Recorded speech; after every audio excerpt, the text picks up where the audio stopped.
ಕರ್ತನ ಪರಿಶುದ್ಧ ನಾಮಕ್ಕೆ ಸ್ತೋತ್ರವಾಗಲಿ. ದೇವರು ನಮ್ಮೆಲ್ಲರನ್ನ ಪ್ರೀತಿ ಮಾಡಿ ಈ ಒಂದು ದಿನದಲ್ಲಿ ದೇವರ ಸನ್ನಿಧಾನದಲ್ಲಿ ಈ ರೀತಿಯಾಗಿ ಬಂದು ದೇವರ ವಾಕ್ಯವನ್ನು ಧ್ಯಾನ ಮಾಡೋದಕ್ಕಾಗಿ ದೇವರ ಕೃಪೆಗಾಗಿ ಸ್ತೋತ್ರ ಸಲ್ಲಿಸ್ತೇನೆ. ಈ ಒಂದು ಸಮಯದಲ್ಲಿ ನನ್ನ ಕುಟುಂಬದ ವತಿಯಿಂದ ಮತ್ತೆ ನನ್ನ ಸಭೆ ಕ್ರಿಸ್ತಲಾಯ ಮೈಲಸಂದ್ರ ಬ್ಯಾಂಗ್ಳೂರು ಸಭೆ ವತಿಯಿಂದ ನಿಮ್ಮೆಲ್ಲರನ್ನ ಯೇಸುವಿನ ನಾಮದಲ್ಲಿ ನಾನು ವಂದಿಸಿ ಇವತ್ತು ನಿಮ್ಮ ದೇವರ ವಾಕ್ಯವನ್ನು ಕೇಳುವುದಕ್ಕಾಗಿ ನಿಮ್ಮನ್ನ ಸ್ವಾಗತಿಸುವುದಾಗಿದ್ದೇನೆ. ಈ ವಾಕ್ಯವನ್ನು ಕೇಳುವುದಕ್ಕಿಂತ ಮುಂಚೆ ನಮ್ಮ ಕಣ್ಣುಗಳ ಮುಂಚೆ ನಾವು ಪ್ರಾರ್ಥನೆ ಮಾಡೋಣ. ಪರಿಶುದ್ಧನೂ ಒಳ್ಳೆಯವನಾದ ಯೇಸು ಸ್ವಾಮಿ, ಒಂದು ಒಳ್ಳೆ ದಿನಕ್ಕಾಗಿ ಸ್ತೋತ್ರ. ನೀವು ನಮ್ಮನ್ನ ಪ್ರೀತಿ ಮಾಡಿದ್ದೀರಿ, ಅದಕ್ಕಾಗಿ ವಂದನೆ. ಇವತ್ತಿನ ವಾಕ್ಯ ದಾನ ಮಾಡುವಾಗ ಕರ್ತನ ಸ್ತೋತ್ರ. ನಮ್ಮ ಆತ್ಮ ನಮ್ಮ ಪ್ರಾಣ ಕರ್ತನ ಸಿದ್ಧಗೊಳಿಸ್ರಿ. ಆ ವಾಕ್ಯವನ್ನು ನಮ್ಮ ಜೀವನದಲ್ಲಿ ಸ್ವೀಕಾರ ಮಾಡಿ ದೇವರ ಸ್ತೋತ್ರ. ಆ ವಾಕ್ಯವನ್ನು ಅಳವಡಿಸಿಕೊಂಡು ನಾವು ಜೀವಿಸುವುದಕ್ಕೆ ಕೃಪೆ ಕೊಡ್ರಿ ಎಂದು ನಾನು ಪ್ರಾರ್ಥಿಸ್ತೇನೆ. ಹಾಗೆ ಮಾಡಿದ್ದೀರಾ ಅದಕ್ಕಾಗಿ ಸ್ತೋತ್ರ. ಯೇಸುವಿನ ನಾಮದಲ್ಲಿ ತಂದೆ, ಆಮೆನ್, ಆಮೆನ್. ನಮಗೆ ಸ್ವಲ್ಪ ಹೊತ್ತಿನ ಧ್ಯಾನಕ್ಕಾಗಿ ಸತ್ಯವೇದ ಭಾಗದಿಂದ ಒಂದು ವಾಕ್ಯವನ್ನು ಓದಿಕೊಳ್ಳೋಣ. ಪೌಲನು ರೋಮಪುರದವರಿಗೆ ಬರೆದ ಪತ್ರಿಕೆ 6ನೇ ಅಧ್ಯಾಯ ಅದರ 23ನೇ ವಾಕ್ಯ. 6ನೇ ಅಧ್ಯಾಯ 23ನೇ ವಾಕ್ಯ. Romans chapter 6 verse 23. Romans chapter 6 verse 23. ನಾನು ನಿಮ್ಮೆಲ್ಲರಿಗೋಸ್ಕರ ಓದೋದಕ್ಕಾಗಿ ಇಷ್ಟಪಡ್ತೇನೆ.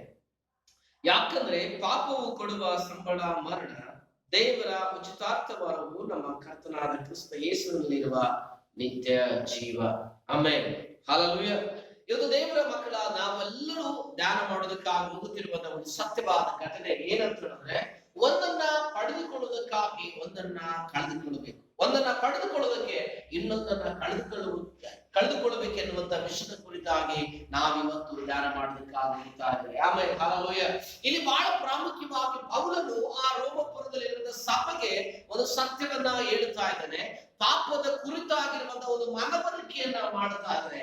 ಪಾಪವು ಒಬ್ಬ ಮನುಷ್ಯನನ್ನ ಏನೆಲ್ಲ ಮಾಡೋದಕ್ಕೆ ಸಾಧ್ಯ, ಪಾಪವು ಒಬ್ಬ ಮನುಷ್ಯನಿಗೆ ಏನೆಲ್ಲ ಕೊಡೋದಕ್ಕೆ ಸಾಧ್ಯ, ಒಂದು ಪಾಪವು ಮನುಷ್ಯನ ಜೀವನದಲ್ಲಿ ಏನೆಲ್ಲ ಉತ್ಪಾದನೆ ಮಾಡೋದಕ್ಕೆ ಸಾಧ್ಯ, ಪಾಪವು ಒಬ್ಬ ಮನುಷ್ಯನ ಜೀವನದಲ್ಲಿ ಏನೆಲ್ಲ ಮಾಡಿ ಅವನಿಗೆ ಕೊನೆಗೆ ಯಾವ ಸ್ಥಳಕ್ಕೆ ಹೋಗಿ ನಿಲ್ಲಿಸ್ತದೆ ಎನ್ನುವ ಸತ್ಯವನ್ನ ಇಲ್ಲಿ ಪೌಲನು ರೋಮಪುರದಲ್ಲಿರುವ ಸಭೆಗೆ ಆತನು ಹೇಳ್ತಾರೆ. ಅಷ್ಟು ಮಾತ್ರವಲ್ಲ, ಇವತ್ತು ನಾವು ಈ ಲೋಕವು ಪಾಪದಲ್ಲಿರುವಾಗ, ಈ ಲೋಕವು ಪಾಪದ ವಿಷಯಗಳಲ್ಲಿ ಇವತ್ತು ತುಂಬಿ ಹೊರಸೂಸ್ತಿರುವಾಗ, ಇವತ್ತು ನಮಗೂ ದೇವರ ಆತ್ಮನು ಸ್ಪಷ್ಟವಾಗಿ ಅಂದು ಪೌಲನ ಮೂಲಕವಾಗಿ ರೋಮಪುರದಲ್ಲಿರುವ ಸಭೆಗೆ ಮಾತಾಡಿದ ದೇವರು ಇವತ್ತು ನಮ್ಮೆಲ್ಲರಿಗೆ ಈ ಭೂಮಿಯಲ್ಲಿರುವಂತಹ ನಮ್ಮೆಲ್ಲರಿಗೆ ದೇವರು ಮಾತನಾಡೋದಕ್ಕಾಗಿ ಈ ವಾಕ್ಯವನ್ನು ನಿಮ್ಮನ್ನ ಎಚ್ಚರಿಸುವುದಕ್ಕಾಗಿ ಆತನು ಶಕ್ತನಾಗಿದೆ. ಇಲ್ಲಿ ವಾಕ್ಯ ಹೇಳುತ್ತದೆ, ಪಾಪವು ಕೊಡುವ ಸಂಬಳ ಮರಣ. ಇವತ್ತು ನಮ್ಮ ಜೀವನದಲ್ಲಿ ನಮ್ಮ ಪ್ರತಿಯೊಂದು ಕೆಲಸಗಳಿಗೆ ನಾವು ಸಂಬಳವನ್ನ ಸ್ವೀಕಾರ ಮಾಡುತ್ತೇವೆ. ಪ್ರತಿಯೊಬ್ಬ ವ್ಯಕ್ತಿ ಇವತ್ತು ನಿಲ್ಕೊಂಡು ಕೂಲಿಯಿಂದ ಹಿಡ್ಕೊಂಡು IT ಕಂಪನಿಯವರೆಗೂ ಪ್ರತಿಯೊಬ್ಬ ವ್ಯಕ್ತಿ ಅವನು ಮಾಡುವಂತ ಕೆಲಸಕ್ಕೆ ಅವನು ಸಂಬಳವನ್ನ ಸ್ವೀಕಾರ ಮಾಡ್ತಾ ಇದ್ದಾನೆ. ಇವತ್ತು ಒಂದಲ್ಲ ಒಂದು ರೀತಿಯಲ್ಲಿ ಪ್ರತಿಯೊಬ್ಬ ಮನುಷ್ಯ ಕೆಲಸ ಮಾಡ್ತಾ ಇದ್ದಾರೆ. ಇವರು ಮನೆ ಕೆಲಸ ಮಾಡುವ ಸಂಬಳವನ್ನು ಸ್ವೀಕಾರ ಮಾಡ್ತಾರೆ, ಕಂಪನಿಯಲ್ಲಿ ಕೆಲಸ ಮಾಡುವ ಸಂಬಳವನ್ನು ಸ್ವೀಕಾರ ಮಾಡ್ತಾರೆ, ಗಾರ್ಮೆಂಟ್ಸ್ ಅಲ್ಲಿ ವರ್ಕ್ ಮಾಡುವ ಸಂಬಳವನ್ನು ಸ್ವೀಕಾರ ಮಾಡ್ತಾರೆ, ಜಮೀನಲ್ಲಿ ಕೆಲಸ ಮಾಡುವ ಸಂಬಳವನ್ನು ಸ್ವೀಕಾರ ಮಾಡ್ತಾರೆ. ಅದೇ ಪ್ರಕಾರವಾಗಿ ಇವತ್ತು ದೇವರ ವಾಕ್ಯ ಹೇಳ್ತಿದ್ದಾರೆ, ನನ್ನ ಪಾಪಕ್ಕೆ ನನಗೆ ಸಂಬಳ ಇದೆ. Amen, hallelujah. ಇವತ್ತು ನನ್ನ ಪಾಪ ಯಾವದೆಲ್ಲ ಕೆಲಸ ಮಾಡುತ್ತದೋ, ನನ್ನ ಪಾಪ ಏನೆಲ್ಲ ಪಾಪ ಮಾಡುತ್ತದೋ, ಆ ಪ್ರತಿಯೊಂದು ಪಾಪಕ್ಕೆ ಸಂಬಳ ನನಗೋಸ್ಕರ ನಿನಗೋಸ್ಕರ ಸಿದ್ಧವಾಗಿದೆ ಎಂಬುದಾಗಿ ಅವನು ನಿನ್ನನ್ನ ಎಚ್ಚರಿಸ್ತಾನೆ. ಪಾಪ ಮಾಡುತ್ತಿರುವಂತ ದೇವರ ಮಗನೇ ಇವತ್ತು ನೀನು ತಿಳ್ಕೊಳ್ಬಹುದು, ನನ್ನ ಪಾಪಕ್ಕೆ ಯಾವುದು ನನ್ನ ಜೀವನದಲ್ಲಿ ಏನು ಆಗುತ್ತಾ ಇಲ್ಲ. ನಾನು ನೋಡಕ್ಕೆ ಸುಂದರವಾಗಿದ್ದೇನೆ, ನಾನು ಅಂದವಾಗಿದ್ದೇನೆ, ನನ್ನ ಜೀವನ ಬಹಳ ಉನ್ನತವಾಗಿದೆ ಎಂಬುದಾಗಿ ನೀನು ಆಲೋಚನೆ ಮಾಡ್ತಾ ಇರ್ಬೋದು. ಆದ್ರೆ ಒಂದು ಸತ್ಯ ಏನಂದ್ರೆ, ನೀನು ಮಾಡುವಂತ ಪಾಪಗಳಿಗೆ, ನೀನು ಮಾಡುವಂತ ತಪ್ಪುಗಳಿಗೆ ನಿನಗೆ ಸಂಬಳ ಆಲ್ರೆಡಿ ದೇವರು ಸಿದ್ಧ ಮಾಡಿ ಇಟ್ಟಿದ್ದಾನೆ. ಇದನ್ನ ಅರ್ಥ ಮಾಡಿಕೊಳ್ಳೋದಕ್ಕೆ ಸ್ವಲ್ಪ ಕಷ್ಟ ಅನಿಸುತ್ತೆ. ಯಾಕಂತ ಹೇಳಿದ್ರೆ, ನಿಮಗೆ ಇಲ್ಲಿವರೆಗೂ ಪಾಪ ಮಾಡಿದ್ದೇವೆ, ಇಲ್ಲಿವರೆಗೂ ತಪ್ಪು ಮಾಡಿದ್ದೇವೆ, ಯಾವುದು ನಮಗೆ ಸಿಕ್ಕಿಲ್ಲ. ಯಾವುದು ನಮಗೆ ಸಿಕ್ಕಿಲ್ಲದಿರುವುದರಿಂದ ನಿನಗೆ ಯಾವ ಭಯವೂ ಇಲ್ಲ, ಯಾವ ಬೇಸರಿಕೆಯೂ ಇಲ್ಲ, ಯಾವ ಆ ಪಾಪದ ಕುರಿತಾಗಿರುವಂತ ಎಚ್ಚರಿಕೆಯೂ ನಿನಗೆ ಇಲ್ಲವಾಗಿದೆ. ಅದರ ವಾಕ್ಯ ಇಲ್ಲಿ ಸ್ಪಷ್ಟವಾಗಿ ಹೇಳ್ತದೆ, ನಿನ್ನ ಪಾಪಕ್ಕೆ ನಿನಗೆ ಸಂಬಳ ಇದೆ.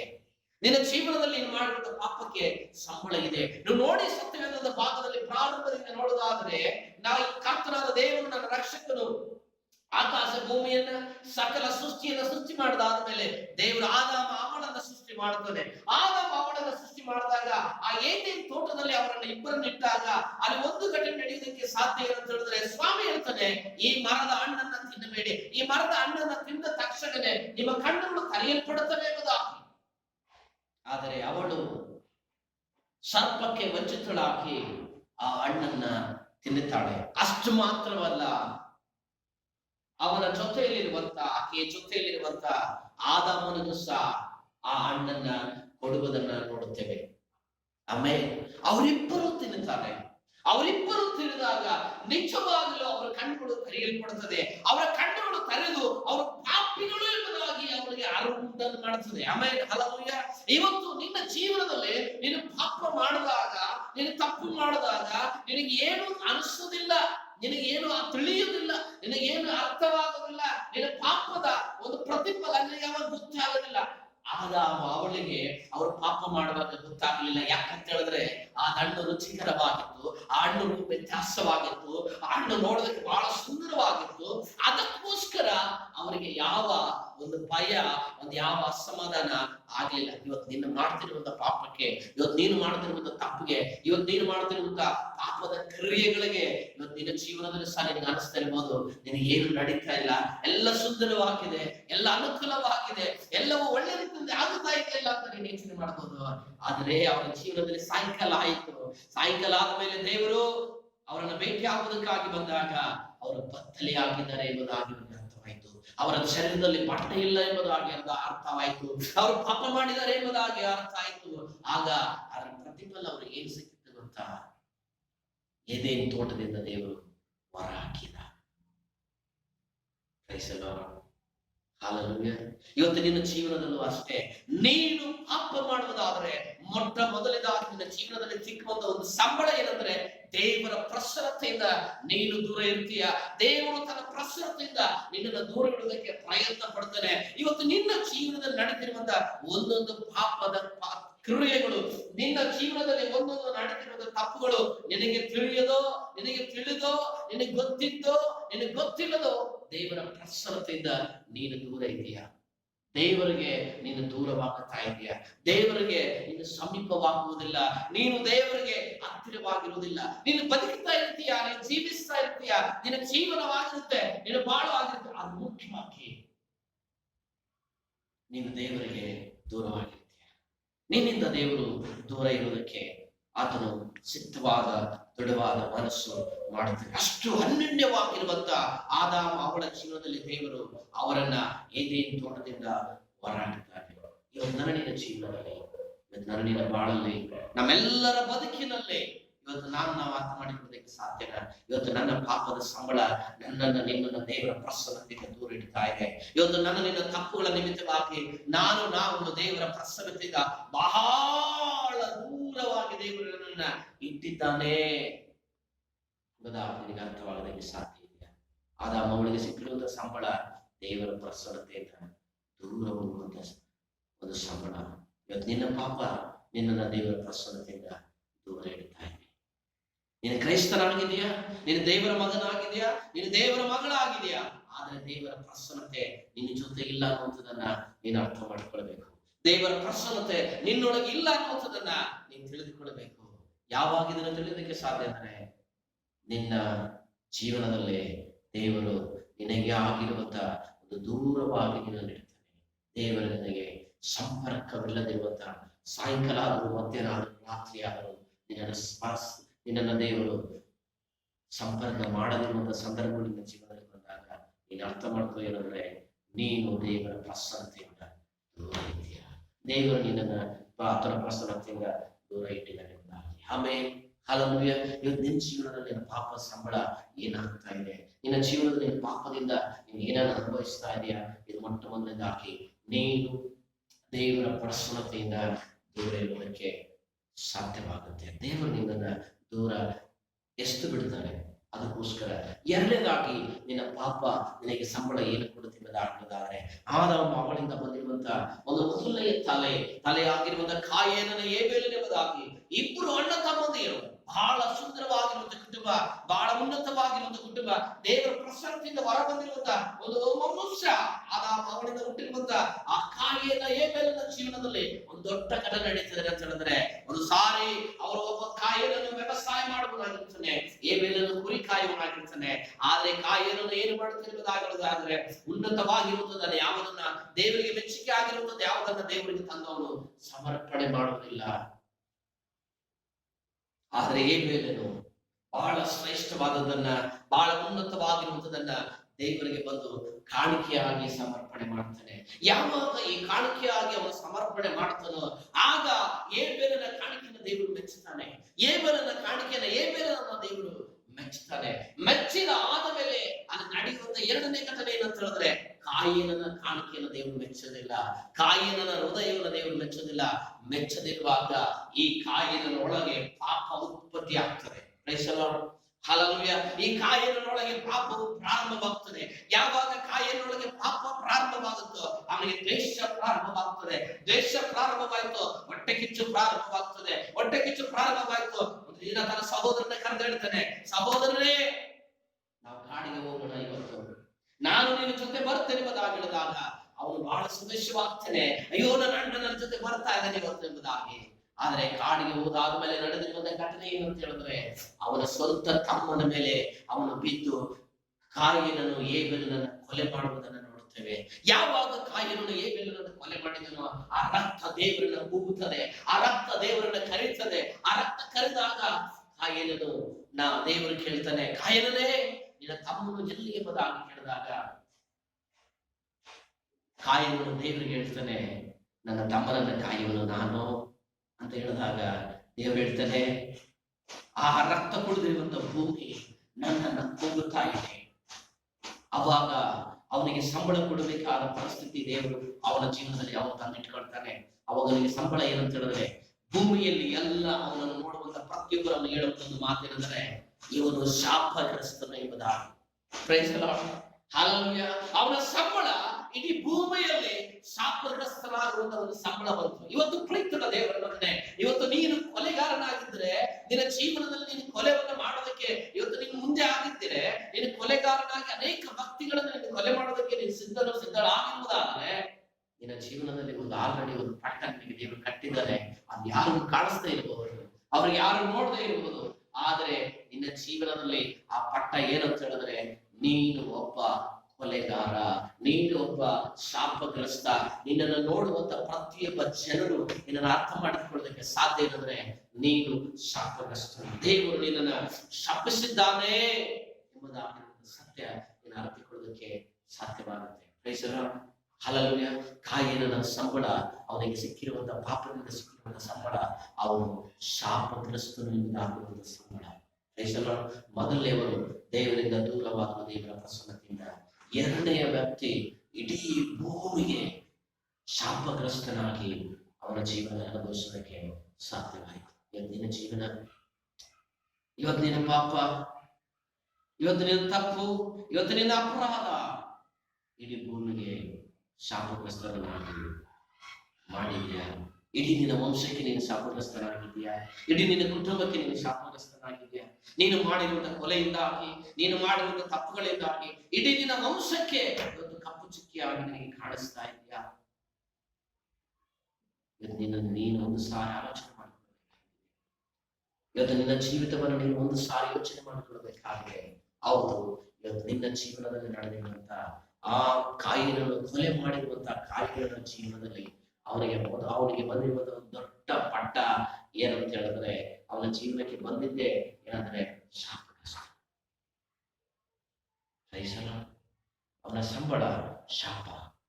ಭೂಮಿಯಲ್ಲಿ ಯಾವ ವ್ಯಕ್ತಿ ಹತ್ರ ಹೋದ್ರು, ಯಾವ ಊರಿಗೆ ಹೋದ್ರು, ಯಾವ ಜಗತ್ತಿನ ಹತ್ರ ಹೋದ್ರು, ಅವನಿಗೆ ದೇವರು ಕೊಟ್ಟಿದ್ದೆ ಒಂದು ಶಾಪ. ಏನಂತ ಹೇಳಿದ್ರೆ, ಅವನು ಭೂಮಿಯ ಮೂಲೆಯಲ್ಲಿ ಅವನ ಶಾಪಗ್ರಸ್ತ. ಅವನಿಂದ ಬಂದಿರುವಂತ ವಂಶ ಒಂದು ಶಾಪಗ್ರಸ್ತ ವಂಶವಾಗಿ ಮಾರ್ಪಟ್ಟಿತ್ತು. ನಿನ್ನಿಂದ ಶಾಪಗ್ರಸ್ತ ವಂಶವಾಗಿ ಮಾರ್ಪಡ್ತಾ ಇದ್ದು ನಿನ್ನ ಜೀವನ, ನಿನ್ನ ಕುಟುಂಬ, ನಿನ್ನ ಬಾಳು, ನಿನ್ನ ವಂಶ. ನೀನು ಒಂದು ಸಾರಿ ಅರ್ಥ ಮಾಡಿಕೊಳ್ಬೇಕಾಗಿದೆ. ನೀನು ಒಂದು ಸಾರಿ ಆಲೋಚನೆ ಮಾಡಬೇಕಾಗಿದೆ. ನಿನ್ನ ಸಂಬಳ, ನಿನ್ನ ಪಾಪದ ಸಂಬಳ ಇವತ್ತು ದೇವರ ಪ್ರಸನ್ನತೆಯನ್ನು ದೂರಿಡ್ತಾ ಇದೆಯಾ? ನಿನ್ನ ಪಾಪದ ಸಂಬಳ ನಿನ್ನನ್ನು ಶಾಪಗ್ರಸ್ತನಾಗಿ ಮಾಡ್ತಾ ಇದೆಯಾ ಅನ್ನೋದನ್ನ ನನಗೆ ಅರ್ಥ ಮಾಡ್ಕೊಳ್ಳಿ.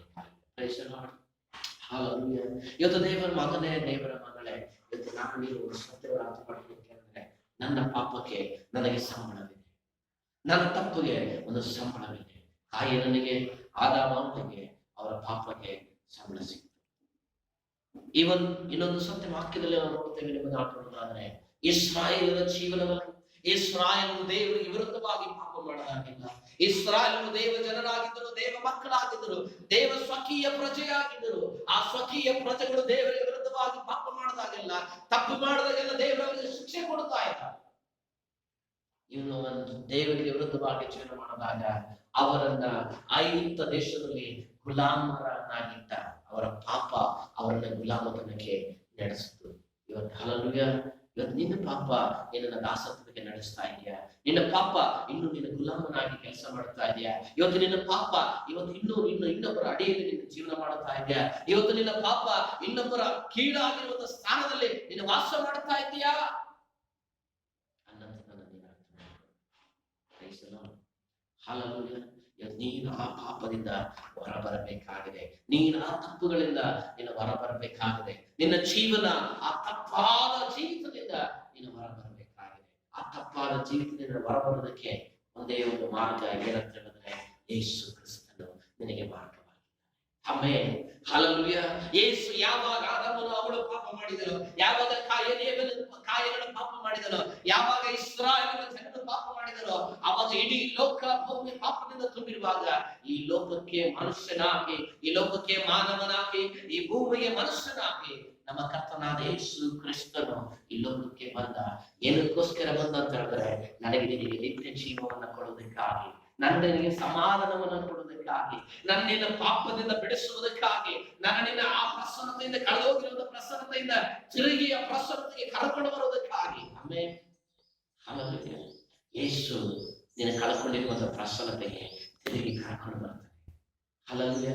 ನಿನ್ನ ಮೇಲೆ ಇರುವಂತಹ ಶಾಪಗಳನ್ನ ದೇವರು ತೆಗೆದಾಕಿ ನಿನ್ನ ಮೇಲೆ ಆಶೀರ್ವಾದಗಳ ದೇವರು ತರೋದಕ್ಕೆ ಶಕ್ತನಾಗಿದ್ದಾನೆ.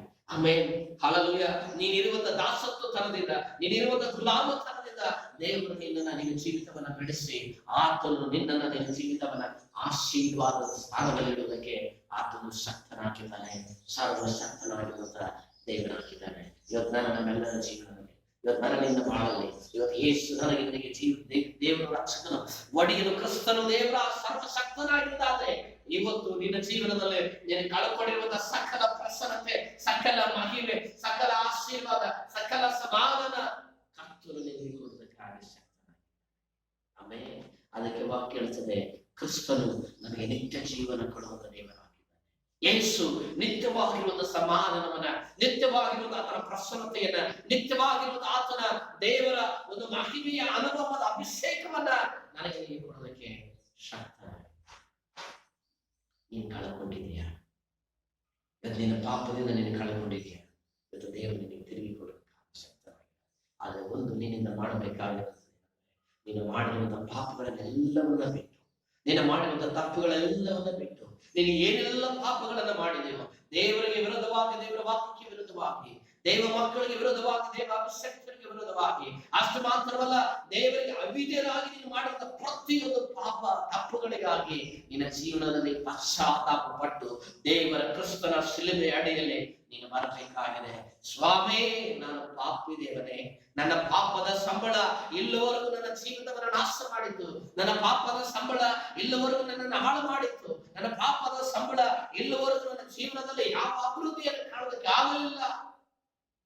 ಆದರೆ ಯೇಸು ನಿನಗೆ ನಿತ್ಯ ಜೀವ ಕೊಡೋದಕ್ಕಾಗಿದ್ದಾನೆ, ನಿತ್ಯ ಸಮಾಧಾನ ಕೊಡೋದಕ್ಕಾಗಿದ್ದಾನೆ, ನಿತ್ಯ ಆರೋಗ್ಯ, ನಿತ್ಯ ಆಶೀರ್ವಾದವನ್ನ ಕರ್ತನಾದ ಯೇಸು ಸ್ವಾಮಿ ನಿನಗೆ, ನಿನ್ನ ಜೀವನಕ್ಕೆ, ನಿನಗೆ, ನಿನ್ನ ಕುಟುಂಬಕ್ಕೆ, ನಿನಗೆ, ನಿನ್ನ ಬಾಳಿಗೆ, ನಿನಗೆ, ನಿನ್ನ ವಂಶಕ್ಕೆ ದೇವರು ಕೊಡೋದಕ್ಕೆ ಶಕ್ತನಾಗಿದ್ದಾನೆ.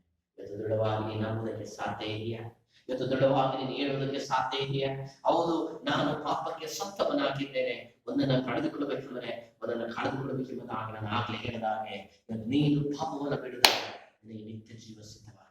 ಇವತ್ತು ಪಾಪದಿಂದ ನೀನು ಹೊರಬರುವುದಾದ್ರೆ, ಪಾಪದ ಇಚ್ಛೆಗಳಿಂದ ನೀನು ಹೊರಬರುವುದಾದ್ರೆ, ಆದಾಮನು ಪಾಪದಿಂದ ದೇವರು ಅವನನ್ನ ಒಂದು ಏನೇನು ತೋಟದಿಂದ ಹೊರಹಾಕಿದ, ಕಾಯೇನನ ಪಾಪದಿಂದ ಅವನ ಭೂಮಿಗೆ ಶಾಪಗ್ರಸ್ತನಾದ, ಆ ಇಸ್ರಾಯೇಲನ ಜೀವನದಲ್ಲಿ ಪಾಪದ ನಿಮಿತ್ತವಾಗಿ ಅವರು ಗುಲಾಮರಾದರು. ಆದ್ರೆ ಇವೆಲ್ಲರನ್ನ ಬಿಡಿಸಿ ಮೇಲೆತ್ತುವುದಕ್ಕಾಗಿ ನನ್ನ ಕರ್ತನ ಯೇಸು ಸ್ವಾಮಿ ನಿತ್ಯ ಜೀವವನ್ನು ಕೊಡೋದಕ್ಕಾಗಿ ಆತನು ಇವತ್ತು ನನಗೋಸ್ಕರ, ನಮಗೋಸ್ಕರ, ನಮ್ಮೆಲ್ಲರಿಗೋಸ್ಕರ ಈ ಭೂಮಿಗೆ ಬಂದು ನಮ್ಮೆಲ್ಲರ ಪಾಪಗಳ ನಿಮಿತ್ತವಾಗಿ, ನಿಮ್ಮೆಲ್ಲರ ಅಪರಾಧಗಳ ನಿಮಿತ್ತವಾಗಿ, ನಿಮ್ಮೆಲ್ಲರ ನಿಂದೆಗಳ ನಿಮಿತ್ತವಾಗಿ ಆತನು ಹಲವಾರು ಶಿಲುಬೆಯಲ್ಲಿ ತನ್ನ ಪ್ರಾಣವನ್ನೇ ನನಗಾಗಿ ನೀನಾಗಿ ಆಮೆನ್. ಹಲ್ಲೆಲೂಯಾ. ಇವತ್ತು ದೇವರ ಮಗನೇ, ದೇವರ ಮಗಳೇ, ಇವತ್ತು ನಿನಗೆ ಹೇಳ್ತಾ ಇದೆಯಾ, ನಿನ್ನ ಪಾಪ ಬಿಡೋದಕ್ಕೆ ಸಿದ್ಧನಾಗಿದೆಯಾ? ನಿನ್ನ ಪಾಪಗಳನ್ನು ಬಿಡೋದಕ್ಕೆ ಸಿದ್ಧನಾಗಿದೆಯಾ? ನಿನಗೆ ನಿತ್ಯ ಜೀವನ ಕಾಯ್ದಿದೆ, ನಿತ್ಯ ಸಮಾಧಾನ ಕಾಯ್ದಿದೆ, ನಿತ್ಯ ಆಶೀರ್ವಾದ ಕಾಯ್ದಿದೆ, ನಿತ್ಯ ಅಭಿವೃದ್ಧಿ ಕಾಯ್ದಿದೆ. ನಿನಗಿರುವಂತಹ ಗುಲಾಮ ಸ್ಥಾನದಿಂದ ದೇವರು ನಿನ್ನನ್ನ ಮೇಲೆತ್ತುವುದಕ್ಕೆ ಆತನು ಶಕ್ತನಾಗಿದ್ದಾನೆ. ನಿನಗಿರುವಂತಹ ಶಾಪಗಳ ಮೇಲೆ ನಿನಗೆ ಆಶೀರ್ವಾದವನ್ನು ತರೋದಕ್ಕೆ ದೇವರು ಶಕ್ತನಾಗಿದ್ದಾನೆ. ನಿನಗಿರುವಂತಹ ಅಶುಭಗಳ ಮೇಲೆ ನಿನಗೆ ಶುಭಗಳನ್ನು ಕೊಡೋದಕ್ಕೆ ದೇವರು ಶಕ್ತನಾಗಿದ್ದಾನೆ. ನಿನ್ನ ಕಳೆದು ಹೋಗಿರುವಂತಹ ನಿನ್ನ ಪ್ರಸನ್ನತೆಯ ದೇವರು ತಿರುಗಿ ನಿನ್ನ ಜೀವನಕ್ಕೆ ಆ ಪ್ರಸನ್ನತೆ ಕೊಡೋದಕ್ಕೆ ಶಕ್ತನಾಗಿದ್ದಾನೆ. ನಿನ್ನಿಂದ ದೇವರು ಬಯಸಿರುವಂತ ದೊಡ್ಡ ನಿರೀಕ್ಷೆ ಉಳ್ಳವನಾಗಿ ಯೇಸು ಕೇಳ್ತಿರುವಂತಹ ಒಂದೇ ಒಂದೇನೆಂದ್ರೆ, ನೀನು ಪಾಪ ಬಿಡೋದಕ್ಕೆ ಸಿದ್ಧನಾಗಿದ್ದ. ನೀನು ಪಾಪವನ್ನು ಬಿಡುದಾದ್ರೆ ಕರ್ತನು ನಿನಗೆ ನಿತ್ಯ ಜೀವ ಕೊಡೋದಕ್ಕೆ ಶಕ್ತನಾಗಿದ್ದಾನೆ. ಯೇಸು ನಿನಗೆ ನಿತ್ಯ ಜೀವನ ಕೊಡೋದಕ್ಕೆ ಆತನಿಗೆ ಇಷ್ಟವುಳ್ಳದಕ್ಕಾಗಿ ಯಾರೊಬ್ಬರು ನಾಶವಾಗಬಾರ್ದು, ಎಲ್ಲಾ ದೇವರ ಮಕ್ಕಳು ನಿತ್ಯ ಜೀವನ ಪಡೆದುಕೊಳ್ಳಬೇಕೆಂಬುದಾಗಿರುವಂತ ದೇವರ ದೊಡ್ಡ ಆಸೆ, ದೇವರ ದೊಡ್ಡ ಬಯಕೆ, ದೇವರ ದೊಡ್ಡ ಉದ್ದೇಶ ನಿನ್ನ ಜೀವನದಲ್ಲಿ ನೆರವೇರುತ್ತದೆ. ನಿನ್ನ ನಿಮಿತ್ತ ನಿನ್ನ ಕುಟುಂಬ ನಿತ್ಯ ಜೀವನ ಕಾಣುತ್ತದೆ. ನಿನ್ನ ನಿಮಿತ್ತ ನಿನ್ನ ವಂಶ ನಿತ್ಯ ಜೀವನ ಕಾಣುತ್ತದೆ. ನಿನ್ನ ನಿಮಿತ್ತ ನಿನ್ನ ಕುಟುಂಬ ಶಾಪದಿಂದ ಆಶೀರ್ವಾದಕ್ಕೆ ಮಾರ್ಪಡುತ್ತದೆ. ನಿನ್ನಿಂದ ನಿನ್ನ ನಿಮಿತ್ತ ಅಶುಭಗಳಿಂದ ಶುಭಕ್ಕೆ ನಿನ್ನ ಕುಟುಂಬ ಮಾರ್ಪಾಟಕ್ಕೆ ಸಾಧ್ಯವಾಗುತ್ತೆ. ಪಾಪ ಬಿಡೋದಕ್ಕೆ ಸಿದ್ಧವಾಗಿದೆಯಾ? ಪಾಪದಿಂದ ಹೊರಬರಲಿಕ್ಕೆ ಸಿದ್ಧವಾಗಿದೆ. ಯೇಸು ನಿನಗೋಸ್ಕರ ಕಾಯುತ್ತಾ ಇದ್ದಾನೆ. ಯೇಸುವಿನ ಹೃದಯ ನಿನಗೋಸ್ಕರ ಕಾಯುತ್ತಾ ಇದೆ. ಯೇಸುವಿನ ಕೈಗಳು ನಿನಗೋಸ್ಕರ ಕಾಯುತ್ತಾ ಇದೆ. ಯೇಸು ನಿನಗೋಸ್ಕರ ಕಾಯುತ್ತಾ ಇದ್ದಾನೆ. ಏನಕ್ಕೋಸ್ಕರ ಅಂದರೆ ನಿನ್ನನ್ನ ನಿತ್ಯ ಜೀವಕ್ಕೆ ಸೇರಿಸುವುದಕ್ಕಾಗಿ, ನಿನ್ನನ್ನು ನಿತ್ಯವಾದ ನರಕದಿಂದ ದೇವರು ತಪ್ಪಿಸಿ ನಿತ್ಯವಾದ ಸ್ವರ್ಗ ರಾಜ್ಯದಲ್ಲಿ ಸೇರಿಸುವುದಕ್ಕಾಗಿ ಯೇಸು ಮನಸ್ಸುಳ್ಳವನಾಗಿದ್ದಾನೆ, ಸಿದ್ಧವುಳ್ಳವನಾಗಿದ್ದಾನೆ.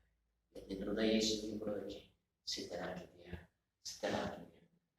ಮಕ್ಕಳೇ, ನೀನ್ ಎಲ್ಲಿರ್ಬೋದು ನಿನ್ನ ಪರಿಸ್ಥಿತಿ, ನೀನೇನೇ ಇರಬಹುದು ನಿನ್ನ ಸ್ಥಿತಿಗತಿಗಳು, ಯಾವ ಸನ್ನಿವೇಶಗಳು, ಯಾವ ಸಂದರ್ಭಗಳು ನಿನ್ನ ಪಾಪಕ್ಕೆ ನಡೆಸಿರ್ಬೋದು. ಆದ್ರೆ ಯೇಸು ಇವತ್ತು ನಿನಗೆ ನಿತ್ಯ ಜೀವ ಕೊಡೋದಕ್ಕೆ ಸಿದ್ಧನಾಗಿದ್ದಾನೆ.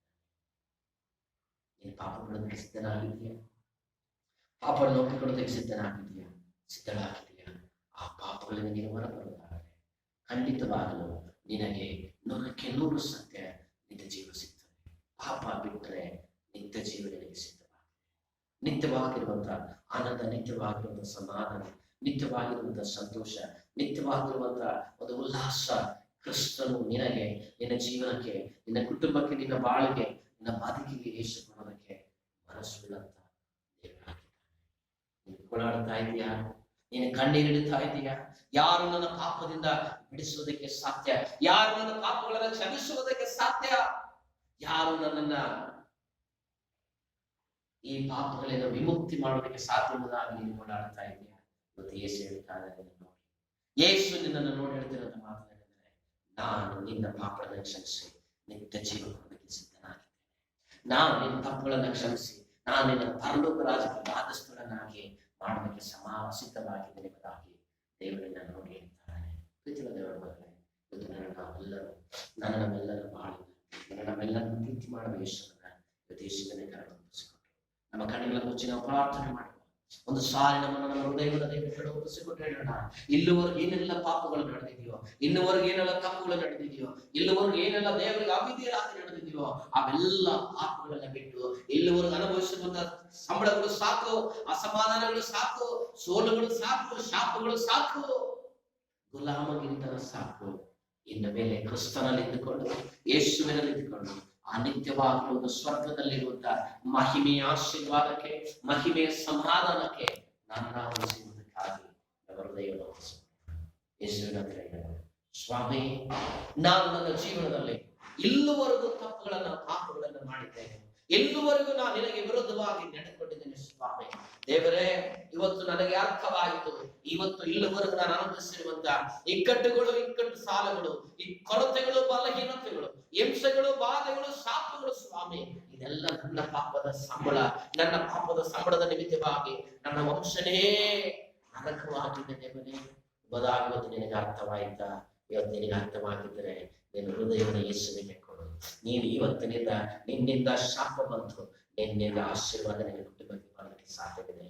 ನಿನ್ನಿಂದ ದುಃಖ ಬಂತು, ನಿನ್ನಿಂದ ನಿನ್ನ ಕುಟುಂಬಕ್ಕೆ ಸಮಾಧಾನ ಬರೋದಕ್ಕೆ ಸಾಧ್ಯವಿದೆ. ನಿನ್ನಿಂದ ದರಿದ್ರತನ ಬಂತು, ನಿನ್ನಿಂದ ಉನ್ನತವಾದ ಅಭಿವೃದ್ಧಿ ಕ್ರಿಸ್ತನ ಯೇಸುವಿನಿಗೆ ಕೊಡೋದಕ್ಕೆ ಶಕ್ತನಾಗಿದ್ದಾನೆ.